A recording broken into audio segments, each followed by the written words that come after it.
Donc ici, Jean-Claude, on a la chambre en fait qui est optionnelle, hein, puisque bon, c'est pas... Qui n'est pas obligatoire, non. Si on a une grande chambre profonde, c'est pas obligatoire. Non, on peut s'en passer alors. Alors bon, la difficulté en fait, c'est de faire l'adaptation de l'entrée et de la sortie de ce tuyau. Oh, absolument. Donc en fait il faut avec une scie cloche faire un trou de 75 mm, 75 mm. C'est ça. On le chauffe avec des capeurs thermiques et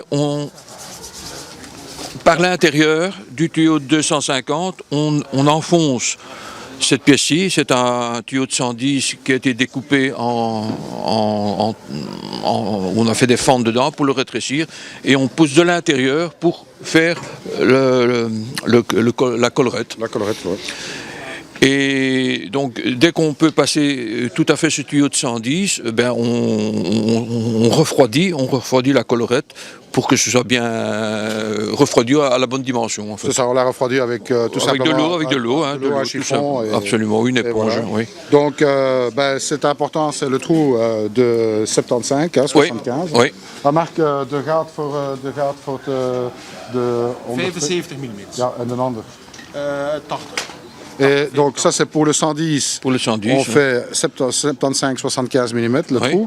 Et pour le 125, puisque l'entrée se fait en 125, ça sera en 80 voire 85. Oui, c'est ça. Donc là c'est important. Donc préparer cette pièce ici à l'avance, hein, quelques traits de scie, on chauffe au décapeur thermique. Oui, et puis, pour lui donner une forme conique. Voilà, et puis le reste vous allez voir dans la vidéo. C'est tout à fait simple, à partir du moment qu'on a cette pièce-là, on l'enfonce, il faut bien chauffer. Pour l'agir, pour faire la collerette. C'est ça, et idéalement c'est le mieux de le faire à deux, avec deux décapeurs. C'est plus pratique à deux, hein, bien sûr. Puisqu'on chauffe uniformément à l'intérieur et à l'extérieur. De l'extérieur et de l'intérieur. Donc le tout est de ne pas avoir tout qui est brûlé, bien sûr. Ah, bien sûr. Alors après, on met un bouchon tout à fait en bas.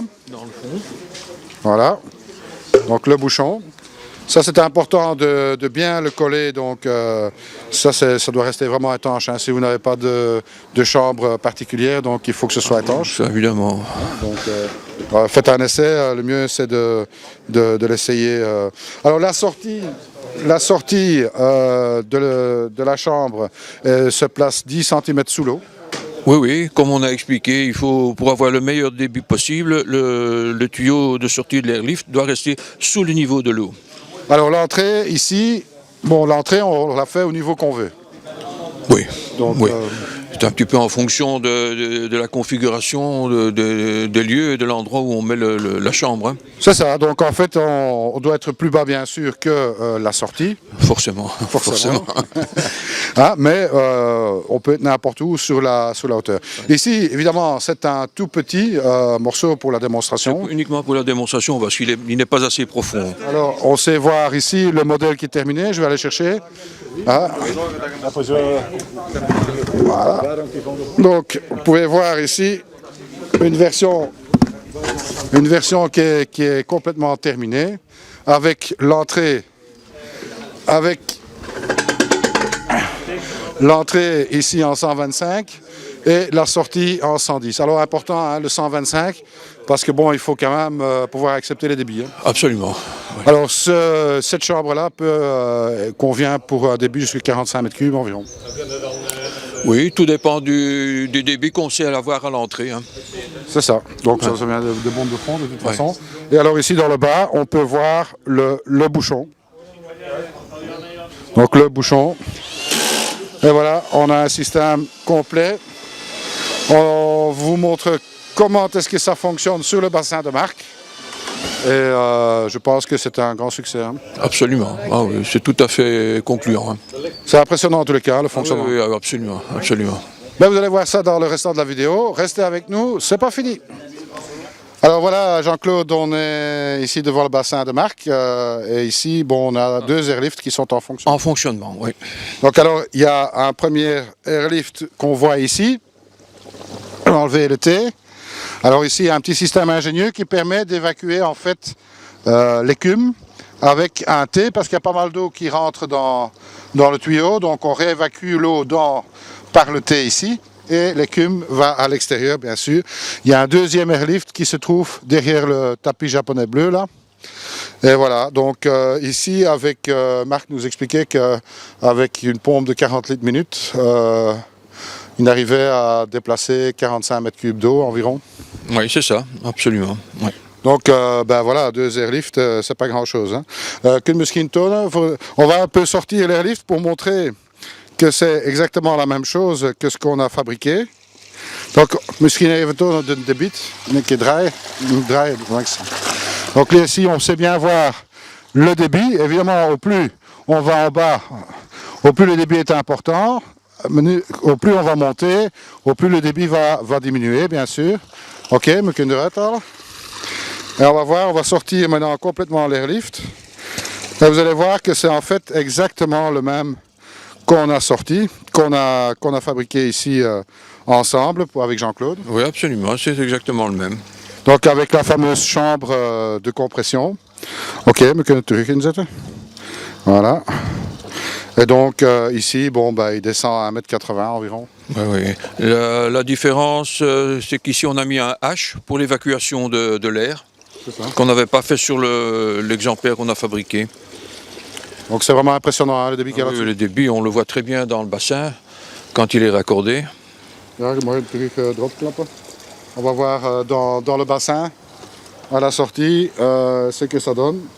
On voit qu'il y a d'ailleurs un deuxième T qui est placé ici pour évacuer encore un peu la mousse et on voit plus loin vraiment le débit dans l'eau. C'est assez impressionnant. Oui, et il est à remarquer que le tuyau reste bien sous le niveau de l'eau pour avoir le meilleur rendement possible. Alors Marc nous expliquait que bon, dans la deuxième cuve où il y a le pompage de l'airlift, en fait le niveau descend de 7 cm. Oui, oui, oui. Donc en principe on pourrait optimiser un petit peu, le descendre un peu plus pour avoir encore un peu plus de débit. Plus de débit, absolument, oui. Donc ça c'est un petit peu à l'essai et qu'il faut régler l'affaire. Absolument, sur place on doit régler ça pour avoir le meilleur rendement. Eh bien voilà, comme ça vous avez vu, maintenant on va jeter un petit coup d'œil un petit peu sur les filtres à grille qui sont occupés à développer. Oui, ils sont là-bas. Donc ce sont des filtres à grille inversés, alors restez avec nous et on va aller voir ça.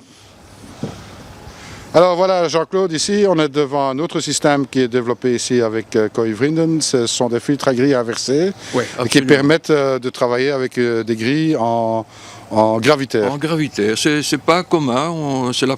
Voilà, on va peut-être montrer un petit peu voilà de quoi il retourne. Hein. C'est simplement des grilles, d'ailleurs il n'y a même pas d'arrondi comme c'est le cas souvent. Absolument pas. Hein, donc, oui, absolument.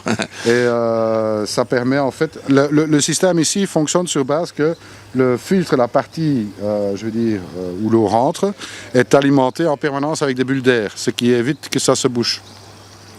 Hein, c'est ça qui fait que ça fonctionne. Il y a un nettoyage permanent des grilles. De la grille. Oui. Et s'il n'y a pas de bulles d'air qui viennent sur la grille, en 1 heure tout est obturé. Tout reste collé contre, oui. Alors je vais montrer un petit peu comment est-ce qu'on nettoie les grilles. Oui.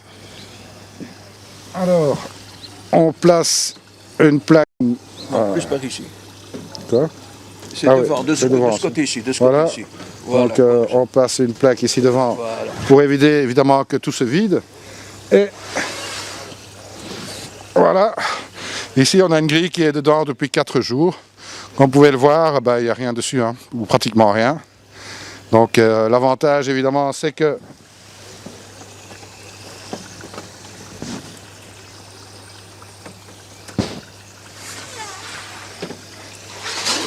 le système est sous l'eau. Donc ce qui fait que par rapport à un filtre à tambour il devrait être 20 cm plus haut que le niveau de l'eau. Et ici c'était pas possible, donc voilà. Encore une belle réussite, ils feront certainement des plans plus tard et on aura l'occasion de reparler de ça plus tard dans Aquatech Nobel aussi. Oui absolument, c'est une idée à creuser et il faut s'inspirer de ça. Exactement. Voilà Jean-Claude, alors ton airlift est terminé ici. Voilà, il est ici, tout à fait terminé.